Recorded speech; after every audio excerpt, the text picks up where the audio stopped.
हरे कृष्णा। विवाह एक अटूट बंधन ये बुक, इसका आज 2 चैप्टर स्टार्ट हो रहा है। चैप्टर का नाम है विवाह कितने प्रकार के। विवाह के प्रकार। तो विवाह कितने प्रकार के होते हैं, स्टार्ट करने से पहले हम गुरुजी को प्रणाम करेंगे। नमः विष्णुपादाय कृष्ण प्रेष्ठाय भूतले श्रीमान कृतदास अधिकारी नामिने। नमः विष्णुपादाय कृष्ण प्रेष्ठाय भूतले श्रीमते भक्ति वेदांत स्वामिनीति नामिने। नमस्ते सरस्वती देवे गौरवाणी प्रचारिणे निर्विशेष शून्यवादी पाश्चात्य देश तारिणे। नमो महावदन्याय कृष्ण प्रेम प्रदायते कृष्णाय कृष्ण चैतन्य नामिने गुरुतुसे नमः। जय श्री कृष्ण चैतन्य प्रभु नित्यानंदन श्री अद्वैत गदाधर श्रीवासादि गौर भक्त वृंद। हरे कृष्णा कृष्णा कृष्णा हरे हरे, हरे रामा राम राम हरे हरे। जगत गुरु श्रील प्रभुपाद की जय, अनंत कोटि वैष्णव भक्त वृंद की जय। हरे कृष्णा। सभी लोगों का स्वागत है हमारे यूट्यूब चैनल में। आज का जो टॉपिक है विवाह के प्रकार। विवाह कितने प्रकार के होते हैं। मनुस्मृति के अनुसार विवाह की विधियां 8 हैं। ब्रह्मो देवस्तथै वर्षा प्रजापत्यस्थ आसुरः गंधर्वो राक्षसश्चैव पैशाच अष्टोधमः। विवाह ये मनुस्मृति के का श्लोक है। विवाह संपन्न करने की 8 विधियां हैं जो इस प्रकार हैं। नंबर 1 है ब्रह्म, नंबर 2 है दैव, नंबर 3 है आर्ष, नंबर 4 है प्रजापत्य, नंबर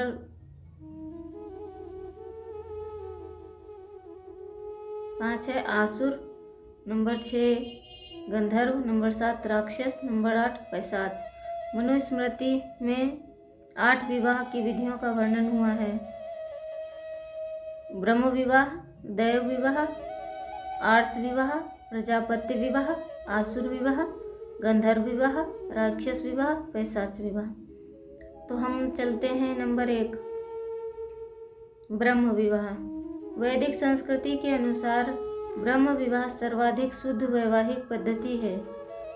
जो विवाह होता है वो जो शुद्ध विवाह होता है वो वैदिक पद्धति के अनुसार ब्रह्म विवाह कहलाता है। तो अभी हम इसके बारे में आगे जानेंगे। इस विवाह के अंतर्गत साधारणतया कन्या का पिता अपनी सुपुत्री का हाथ एक योग्य सुशिक्षित व चरित्रवान युवक के हाथ में देता है तथा वर और वधू दोनों के माता पिता उनके विवाह को मान्यता प्रदान करते हैं। इस विवाह में दहेज वर्जित होता है तथा विवाह समारोह की विधि दैनिक परंपरा के अनुसार निर्देशित होती हैं। उदाहरणार्थ महाराज स्वयंभू मनु की पुत्री एक सुंदर राजकुमारी थी। उनका नाम देवहूति था। बहुत सुंदर चरित्र चित्रण है माता देवहूति का। तो इसमें स्वयंभू मनु की एक पुत्री थी बहुत, और वो बहुत सुंदर थी और उनका नाम क्या था, देवहूति। मनु ने उनका विवाह कंदर मुनि से किया जो आध्यात्मिकता से बहुत प्रसन्न थे। तो जो कंदर मुनि थे उन्होंने भगवान से प्रार्थना की थी कि उनको पत्नी चाहिए जो उनकी भक्ति में सहायक बने। वे अत्यधिक ज्ञानवान व चरित्रवान थे। ऐसा विवाह सर्वोत्तम माना जाता है। देवकी और वसुदेव का विवाह भी इसी श्रेणी का अन्य उदाहरण है। अब आता है नंबर 2 दैव विवाह। दैव विवाह में माता पिता भगवान भगवती यज्ञ में दक्षिणा के रूप में अपनी कन्या को एक पुरोहित पुजारी को अर्पित कर देते हैं। वह कन्या वधू कहलाती है। दैव विवाह ब्रह्म विवाह से निम्नतर माना जाता है। राजा जमींदार तथा धनी व्यापारी धार्मिक यज्ञ अनुष्ठान संपन्न करते हैं जिसमें ब्राह्मण व निर्धन लोगों को वैभवशाली भोजन या दान दिया जाता है। जो निर्धन माता पिता विवाह के प्रबंध में पर्याप्त धन जुटाने में असमर्थ होते हैं तथा अपनी कन्या के युवावस्था को प्राप्त करने के कई वर्ष बीतने के पश्चात भी उनके लिए कोई योग्य वर ढूंढने में असमर्थ होते हैं, वे अपनी पुत्री को यथासंभव साधनों के अनुसार तैयार करते हैं। पुत्री को वधू रूप में किसी इच्छुक वर को प्रदान किया जाता है, जो सामान्यतया पुजारियों में से एक होते हैं, चाहे युवा हो या वृद्ध। अब नंबर 3 पे आता है अर्श विवाह। अर्श विवाह में वर का परिवार वधू के माता पिता को कुछ पशुधन जैसे एक दुधारू गाय, बछड़ा बछड़ी सहित एक बैलों का जोड़ा उपहार स्वरूप देता है। प्रत्युत्तर में वधू के माता पिता अपनी कन्या का विवाह वर के साथ कर देते हैं। यह उपहार कन्या के पिता के प्रति कृतज्ञता के रूप में दिया जाता है, क्योंकि कन्या के कारण वर अपने गृहस्थ धर्म का प्रारंभ कर सका। तो बहुत सुंदर यहाँ पे महाराज जी ने लिखा है कि उनको वो जो कन्या के पिता के प्रति कृतज्ञ रूप में दिया जाता है, और अपना गृहस्थ है, इसको भी धर्म कहा गया, गृहस्थ धर्म को प्रारंभ करें। तो जो आजकल के टाइम में देखा जाता है कि धर्म की तो लोग मान्यता ही नहीं मानते हैं, अपनी इच्छा से ही कार्य करते रहते हैं, जो भी उनके मन में आता है वैसे ही करते हैं।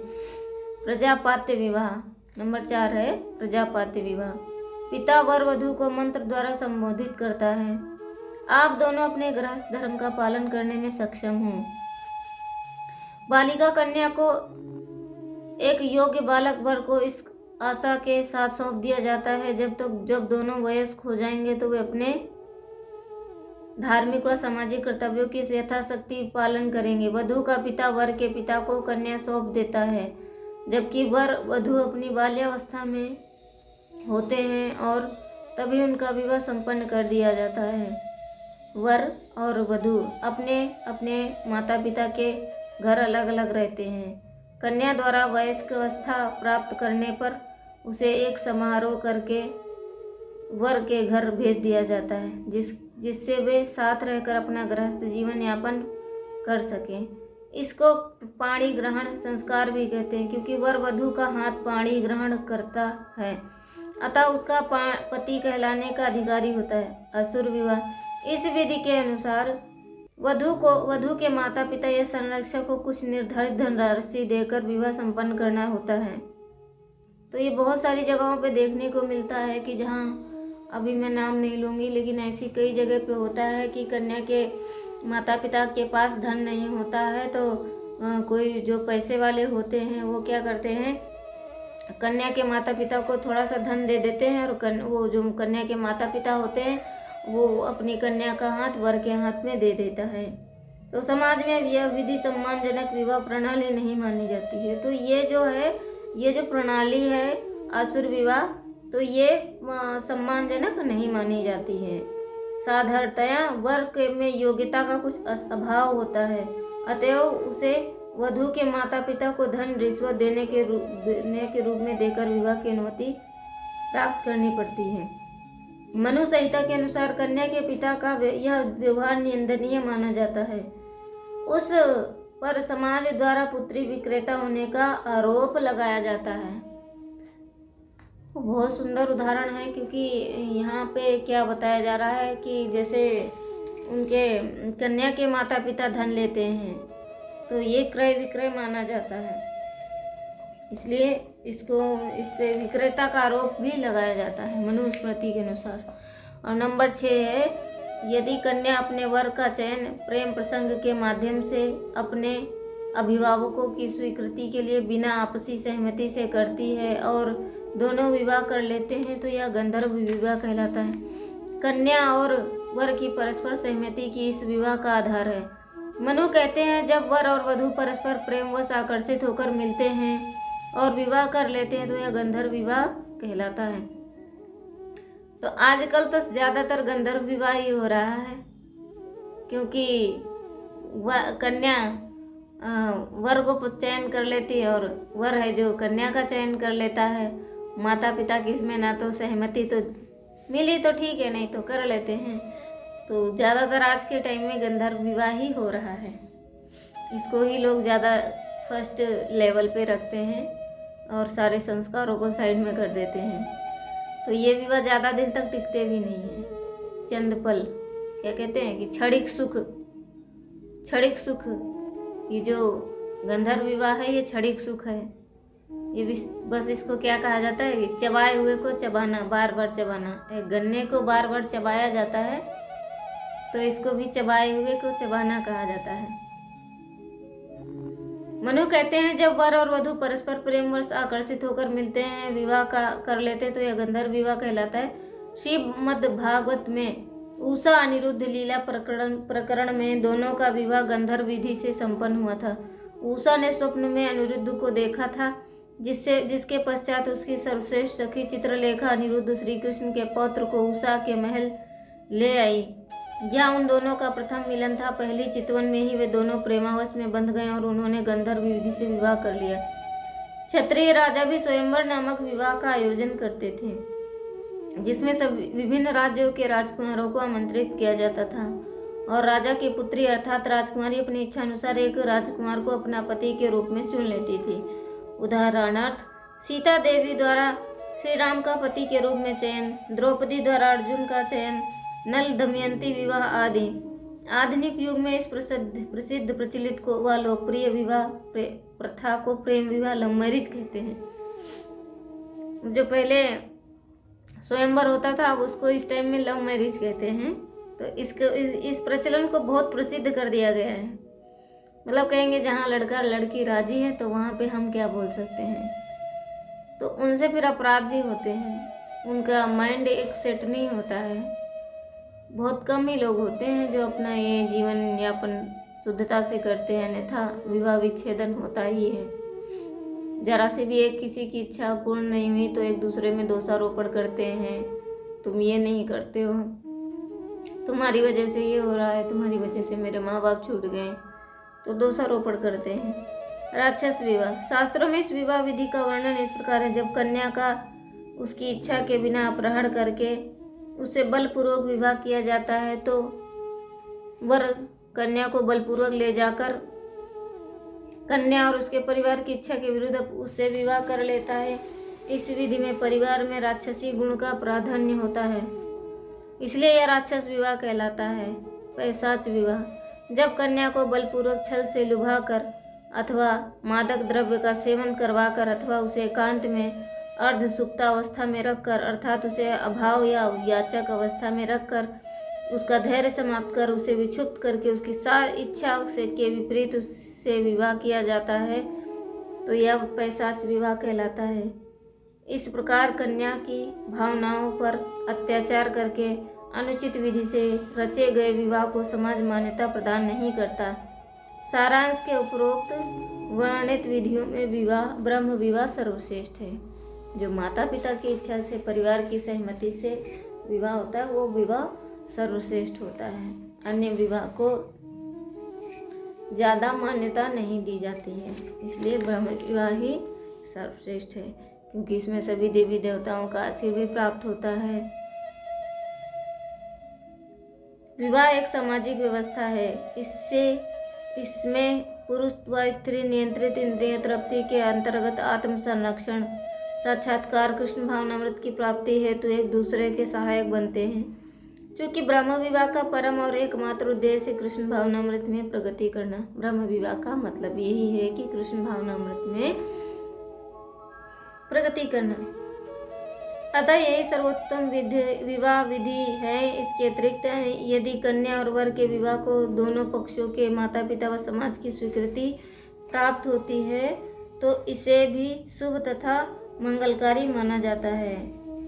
इससे उनका आगे आने वाला जीवन शांत व सुखमय होता है। ब्रह्म विवाह में वर के चुनाव के समय बहुत से तथ्यों पर विचार किया जाता है ताकि वर वधू गृहस्थ जीवन सुखी और वे आध्यात्मिक उन्नति प्राप्त कर सकें। इसलिए अभिभावकों के द्वारा स्वीकृति व प्रस्तावित विवाह जिसमें वर के चरित्र, व्यवहार, शैक्षणिक योग्यता, वर आचरण आदि की सूचना प्राप्त करना और गुणों का तुलनात्मक अध्ययन व समन्वय करना सम्मिलित है, उत्तम श्रेणी में आता है और यही प्रगतिशील समाज के लिए श्रेयस्कर है।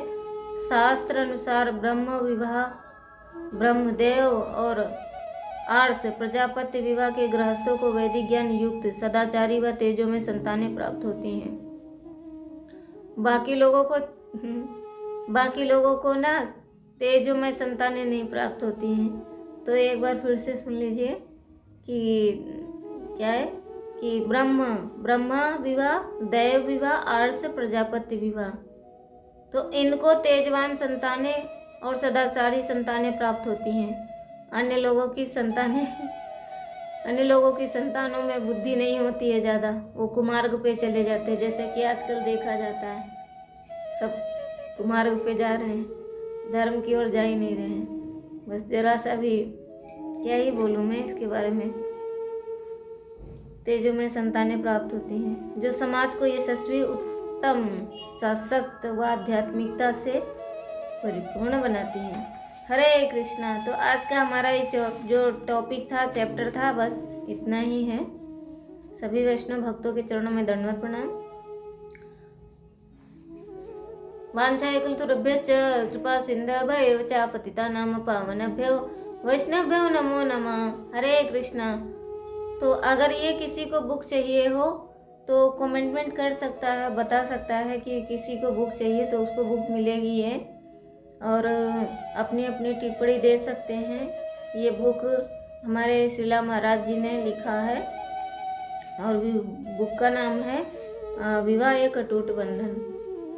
हरे कृष्णा।